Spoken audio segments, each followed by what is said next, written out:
Apresentamos Através da Bíblia, o programa que leva você ao estudo sistemático e detalhado do livro dos livros, a Palavra de Deus. Estes estudos são de autoria do Dr. J. Vernon Magui e apresentados pelo pastor e professor Itamir Neves. Convidamos você, ouvinte, a acompanhar esta jornada através da Bíblia. Olá, amigo. Estamos iniciando mais um programa da série Através da Bíblia. Para nós é um privilégio poder contar com a sua audiência, sabendo da responsabilidade que temos de proclamar a Palavra de Deus. A razão de ser do nosso programa é encorajar e incentivar você que nos sintoniza periodicamente a estudar com profundidade a Palavra de Deus. Por isso sempre é um motivo de grande alegria mesmo, de grande satisfação, quando nós recebemos notícias e saudações de vocês. Hoje eu quero registrar o e-mail que vem de Pouso Alegre, em Minas Gerais. O nosso querido irmão S.R. e a sua filha E.R. nos enviam a seguinte mensagem. Pastor Itamir, eu sou de Pouso Alegre e sempre ouço o seu programa. Acho muito interessante e não perco nenhum dia. Tenho muitos amigos que também ouvem e gostam muito. Não se esqueça de me mandar um abraço ao vivo. Que Deus lhe dê saúde e paz. Um abraço do amigo S.R. Querido irmão, aqui vai o meu abraço ao vivo. Nós somos gratos a Deus por esse reconhecimento e nos colocamos sempre à disposição do Senhor. Conto com as nossas orações e saiba que muito nos encoraja a saber que nós temos irmãos como você que oram também por nós. Quero estimulá-lo a continuar firme no estudo da Bíblia. Mas para que nós sejamos sempre bênçãos na mão de Deus, insisto que você ore e continue mesmo orando por nós. E é para isso que eu quero convidá-lo agora e junto com você, todos os nossos ouvintes. Nós vamos orar buscando a bênção do Senhor para o programa de hoje. Pai querido, Tu conheces o nosso coração e sabe das necessidades de cada um de nós. Sabe das necessidades desse querido irmão. Pedimos por ele, por sua família, por sua saúde.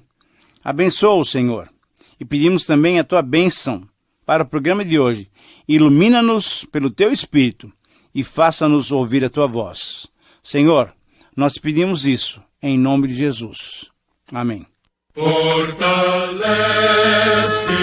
a fé, conhecer nosso Deus. Querido amigo, estamos diante dos 19 versos do capítulo 5 de Levítico. O nosso objetivo é estudá-lo integralmente e para isso nós vamos identificar as suas divisões. Do versículo 1 até o 13, temos a sequência das ofertas pelos pecados. E do versículo 14 até o 19, temos os sacrifícios pelos pecados de ignorância. Vamos então ao estudo de cada uma dessas partes. Nós estamos falando das 5 ofertas que encontramos no começo do livro de Levítico. Podemos dizer que essas ofertas escritas com pormenores importantes, nos primeiros capítulos do livro, são como que, olha só, uma janela do livro. Todas essas 5 ofertas falam e apontam para a pessoa do Senhor Jesus Cristo e para a obra que Ele realizou por nós. As 3 primeiras ofertas são chamadas de ofertas voluntárias, de aroma agradável. Nos programas passados, no capítulo 4, por exemplo, começamos a estudar a oferta pelos pecados e vimos como algumas categorias de pessoas deveriam buscar o perdão para os seus pecados. Nós vimos, por exemplo, as orientações para o sumo sacerdote, para a congregação como um todo e para um príncipe ou um líder do povo e para até um israelita comum que pecasse. Todos eles deveriam estar bem conscientes de que a questão do pecado deveria ser tratada de um modo muito sério diante de Deus. Nesse programa, no programa de hoje, nós vamos ver a sequência das ofertas pelos pecados. Nós vamos verificar aqui as várias diretrizes dadas para se manter a comunhão com Deus. Então, vamos fazer algumas considerações. Primeira, nesse texto, verificamos por quais pecados se deveria fazer essa oferta diante do Senhor.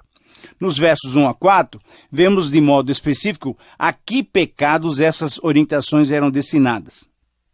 Veja, querido amigo, que são listados 4 exemplos específicos de pecados sem intenção. Isso é, involuntários. O pecado da omissão, isso é, negar-se a testemunhar, no versículo 1. O pecado da inadvertência ao tocar um animal imundo, isto é, apresentado no versículo 2.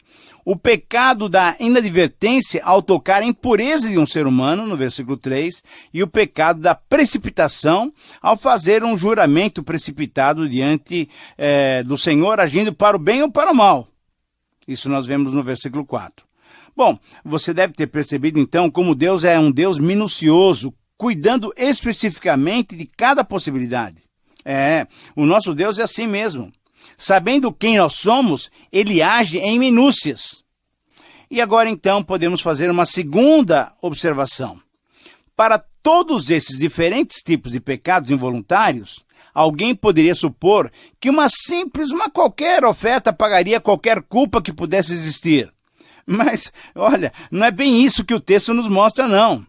Quando lemos o versículo 5, podemos notar algo importantíssimo. São essas suas palavras. Será, pois, que, sendo culpado numa dessas coisas, confessará aquilo em que pecou. Então, perceba o seguinte, na primeira parte desse versículo 5, fica claro que diante de Deus, essa pessoa que pecara de uma dessas 4 maneiras, era considerada o quê? Culpada, é isso mesmo. E necessitava de uma maneira concreta para acertar a sua relação com Deus. E ainda mais, a última frase do versículo 1, levará a sua iniquidade, era na verdade uma declaração oficial de culpa que deveria ser tratada corretamente diante de Deus. Agora, você imagina por que tanto rigor? É praticamente fácil de entender.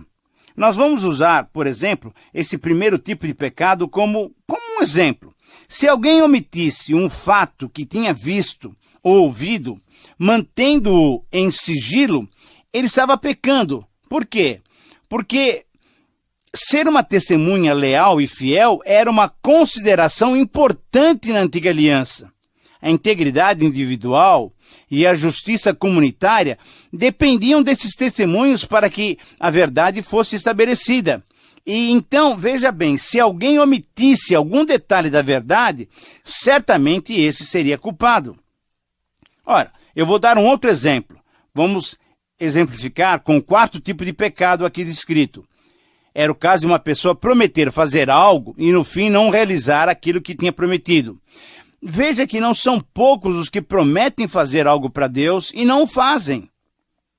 Foi o mesmo caso de Pedro. Nós vimos agora nos últimos estudos de Marcos, que depois de haver prometido lealdade a Jesus e lealdade até a morte, logo depois estava negando o Senhor Jesus 3 vezes. Muitos dos nossos hinos, queridos irmãos, queridos amigos, eles são hinos maravilhosos, proclamam verdades importantes.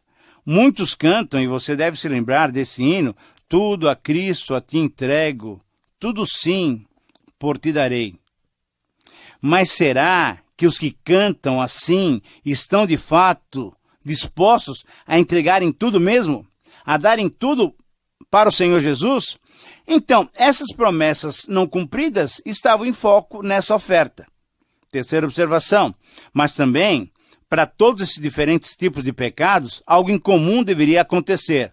Lê comigo novamente o versículo 5. Diz assim, será, pois, que, sendo culpado numa dessas coisas, confessará aquilo em que pecou. Sim, agora vamos dar então essa segunda, uma ênfase nessa segunda parte do versículo.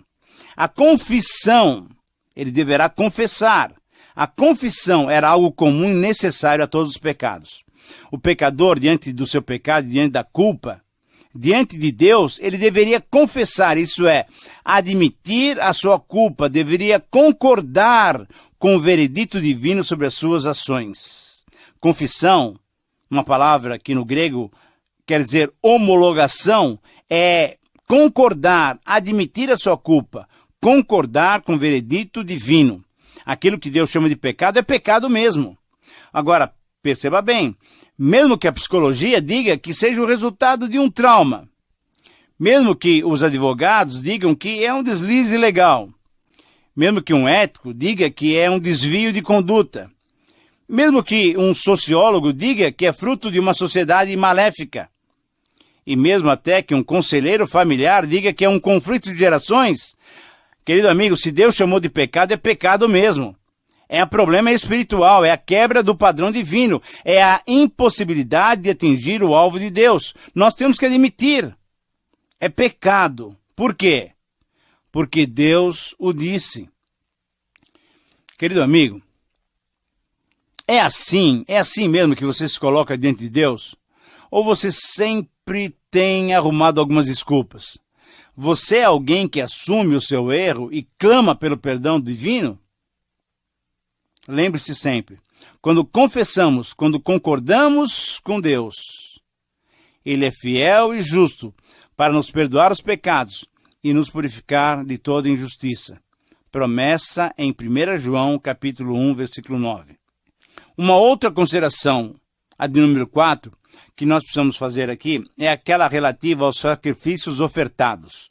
Deveria ser oferecida uma ovelha ou uma cabra, conforme o versículo 6. Mas se as suas posses não permitissem esse tipo de oferta, o adorador poderia oferecer 2 pombinhos ou 2 rolinhas. Isso nós vemos no versículo 7. Mas se ainda assim não tivesse condições financeiras para fazer essa oferta, ele deveria trazer um pote, veja bem, num pote, 10% de um efa da melhor farinha que existia para então ofertar ao Senhor, conforme o versículo 11.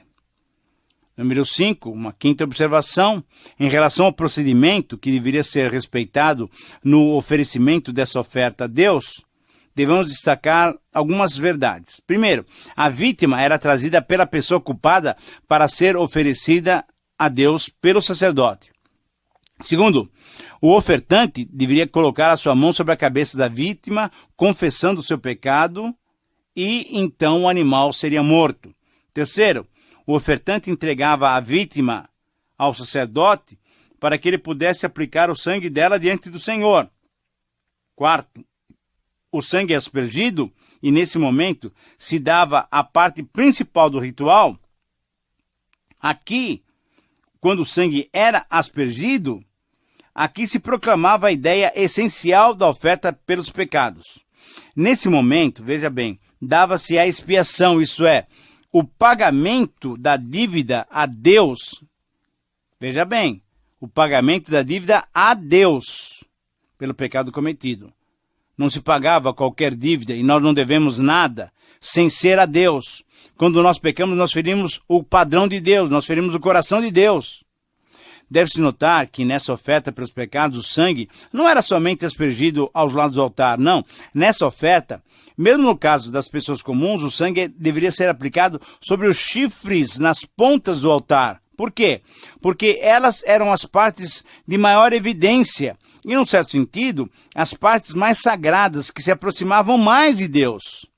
Esse procedimento não estava previsto nos sacrifícios, por exemplo, específicos mencionados nesse capítulo 5 que nós estamos estudando. Mas para esse sacrifício pelos pecados, sim. Quinta observação. No caso do israelita extremamente pobre, havia então uma legislação específica. Mas essa medida de 1/10 de um efa de flor de farinha, essa medida é muito interessante, porque ela era o conteúdo do sustento de uma pessoa por um dia de trabalho. Essa medida era o equivalente ao que se comia num dia, simbolizando que o sustento para um dia de vida estava sendo entregue como busca pelo perdão diante do pecado cometido. Ao entregar essa porção de farinha ao sacerdote, este apanhava um pouquinho dela como memorial e a queimava sobre o altar, em cima das ofertas queimadas do Senhor, pois era uma oferta pelo pecado. Querido amigo, você deve perceber que desde o mais abastado até o financeiramente mais pobre deveriam se penitenciar diante de Deus, pedindo-lhe o perdão pelos seus pecados, pelos pecados cometidos. O pecado que ofende e fere o coração do nosso Deus Santo, esse pecado tem que ser limpo, deve ser coberto, deve ser retirado para que possamos ter novamente comunhão com Deus. Querido amigo, nós somos gratos a Deus porque esse sacrifício que foi repetido tantas e tantas e tantas vezes na época da Antiga Aliança, agora não precisa ser mais repetido. Glória a Deus. Jesus Cristo foi o único, o sumo sacerdote perfeito. E foi o sacrifício perfeito também, entregue uma única vez. Uma vez por todas, diante de Deus, no seu e no meu lugar. Você tem agradecido a Deus por esse plano maravilhoso, elaborado lá na eternidade? Você tem agradecido a Deus pela vida de Jesus Cristo, que se entregou voluntariamente por você? Querido amigo, é um grande privilégio crermos num Deus assim, cheio de amor, que providenciou todos os meios para que pudéssemos manter a comunhão com Ele. Sexta observação, devemos notar que nesses sacrifícios, todos eles demonstravam a pessoa do Senhor Jesus Cristo. Então, veja bem, nós acabamos de mostrar isso agora. Como nós já mencionamos também anteriormente, nesse sacrifício pelos pecados, temos que lembrar sempre de Hebreus 10:4. Encontramos o significado completo dos sacrifícios. Veja bem, diz assim o texto, não era o sangue de animal que satisfazia a justiça de Deus, não. Mas Deus via no altar o Cordeiro de Deus, sacrificado e sendo a nossa propiciação diante dele. Só o sangue de Jesus pode perdoar os pecados. Cristo, então, é encontrado tipologicamente através de 4 maneiras nesse sacrifício. Jesus Cristo foi e é o sacrifício suficiente. Segundo, Jesus Cristo nos dá abundância de perdão. Terceiro, Jesus Cristo foi e é o sacrifício perfeito. E quarto lugar, Jesus Cristo leva o nosso pecado tal como o animal o fazia. Todos esses detalhes já estavam previstos há 700 anos antes do Senhor Jesus nascer. Lá por volta de 700 a.C., numa profecia do profeta Isaías. Isaías, capítulo 53. E, finalmente, uma última consideração sobre os sacrifícios pelos pecados é aquela relativa às implicações desse sacrifício para as nossas vidas. Isso é, como é que esses sacrifícios pelo pecado apontavam alguma coisa que deve afetar a nossa vida. Nesse aspecto, temos que perceber que esses sacrifícios pelos pecados, eles tinham e têm o objetivo singular de convocar a cada um de nós, que somos raça eleita, que somos sacerdócio real, que somos nação santa, que pertencemos ao povo de propriedade exclusiva de Deus, que nós somos chamados, conforme 1 Pedro 2, 9 e 10, esses sacrifícios tinham esse dever de nos chamar a atenção. Sabe do quê? Nós temos um ministério a cumprir. Depois de obtermos o perdão dos pecados, sendo purificados pelo sangue de Jesus, nós que noutro tempo não éramos povo, mas agora somos povo de Deus, que não tínhamos alcançado misericórdia, mas agora alcançamos a misericórdia divina, nós temos que proclamar as virtudes daquele que nos chamou das trevas para a sua maravilhosa luz. Querido amigo, esse é um privilégio de quem já tem experimentado o perdão dos pecados. Esse é um privilégio daquele que já é salvo por Jesus Cristo. Essa é a implicação desse sacrifício para as nossas vidas. Temos o perdão, temos a possibilidade de reatar comunhão com Deus. O sangue de Jesus nos purifica de todo pecado. Mas para que tudo isso?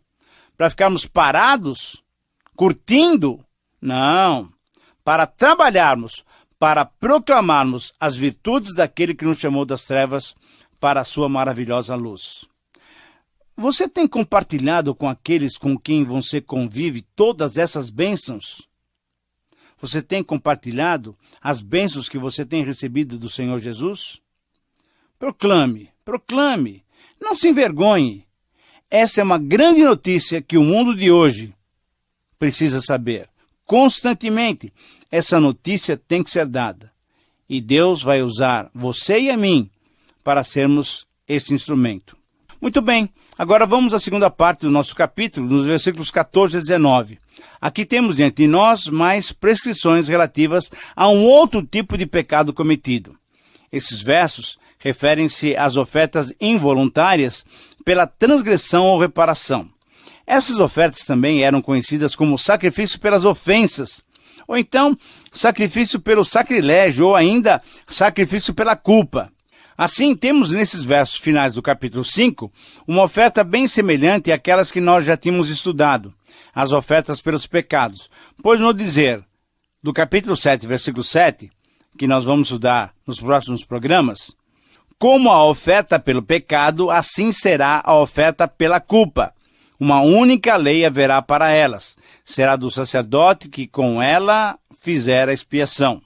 Portanto, aqui temos as prescrições divinas pelas quais um israelita deveria buscar o perdão de Deus para os pecados involuntários, para os quais era necessário fazer uma restituição. Vamos analisar detalhadamente essas orientações. Primeiro, em relação à natureza da oferta. Olha, essa não era uma oferta de cheiro suave, não.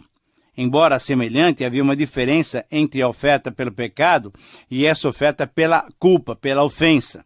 Em Romanos 5, 15 a 16, define-se ofensa como um mal feito a Deus, ou um mal feito ao próximo. Em todos os casos de ofensa, veja bem, algum mal fora praticado, ocorrera um ato errado que prejudicou alguém, que prejudicou um terceiro. Veja que temos então um detalhe muito importante que distingue essas duas ofertas. Perceba bem, na oferta pelo pecado, o sacrifício era feito por causa do que o ofertante era. Isto é, nós somos pecadores, nossa natureza é pecaminosa. Agora, nessa oferta pela culpa, pela ofensa, o sacrifício era feito por causa do que o ofertante tinha feito, tinha realizado, tinha cometido, isto é, essa oferta visava reparar os atos pecaminosos praticados. Aqui, então, a ênfase recaía sobre o ato prejudicial praticado por outrem. Agora, em relação à graduação do mal feito, diferente das ofertas que nós já vimos, em que havia alguma diferenciação, nessa oferta não se percebe isso. Todos que pecassem dessa maneira deveriam apresentar um carneiro do rebanho, um animal sem defeito. Para que houvesse plena satisfação e reparação, o valor tinha que estar de acordo com o padrão estabelecido por Deus e não conforme as condições do ofertante. Não poderia ser menos do que 2 ciclos, sendo que o padrão seria o ciclo do santuário. Terceiro, em relação aos pecados da ignorância, é importante notarmos que, mesmo sendo involuntários, esses atos desagradavam a Deus e eram passíveis de culpa. A pessoa pode até cometer uma ofensa por ignorância, mas não se deve ou não se deixava passar em branco sem que se tratasse adequadamente essa ofensa. Sabe por quê? Porque diante de Deus, as pequenas ou grandes ofensas, feitas voluntariamente ou involuntariamente, todas devem ser expiadas pelo sangue do sacrifício. Uma quarta observação em relação aos pecados por ignorância nas coisas consagradas ao Senhor. É necessário entendermos que muitas vezes os atos mais sagrados de culto com que ministramos ao Senhor, esses atos podem não ser satisfatórios. Os atos de louvor, de oração, qualquer outro tipo de ministério, talvez uma pregação, uma aula na escola dominical, um aconselhamento. Veja, pelas astúcias de Satanás, nós podemos estar dando ocasião à carne e assim ofendemos o coração de Deus. Nessas ocasiões, sem dúvida, é necessário a busca de perdão, da purificação diante do Senhor. Uma quinta observação em relação à reparação, temos que perceber que além da oferta sacrificial, além da vida substitutiva, havia necessidade de reparar o que a pessoa prejudicada tinha sido ofendida. E o valor da reparação era acrescido de mais de 1/5 do prejuízo provocado. Se somos seu povo, se somos seus filhos, o nosso caráter deve ser semelhante ao do nosso Pai. Querido amigo, o nosso Deus é justo. Temos que tratar os outros com justiça. Uma penúltima observação em relação ao significado da oferta, em relação ao Senhor Jesus. É maravilhoso vermos a figura do Senhor Jesus mostrada nesse sacrifício. Ele é o sacrifício que é aceito por Deus. E, em sétimo lugar, uma implicação para as nossas vidas. Temos que aprender que é necessário confessarmos o mal que nós fizemos. É necessário restituir o mal feito que prejudicou o nosso próximo. É necessário apresentarmos uma oferta, isso é, para o israelita, um animal. Para nós, devemos apresentar o sangue de Cristo. Jesus é o nosso sacrifício suficiente. Bom, terminamos assim o nosso tempo de estudo. Espero que você tenha apresentado a sua vida diante do Senhor. Espero que esse programa tenha edificado a sua vida. Que Deus te abençoe. Que o Senhor Jesus, nossa oferta, te abençoe grandemente. Um grande abraço.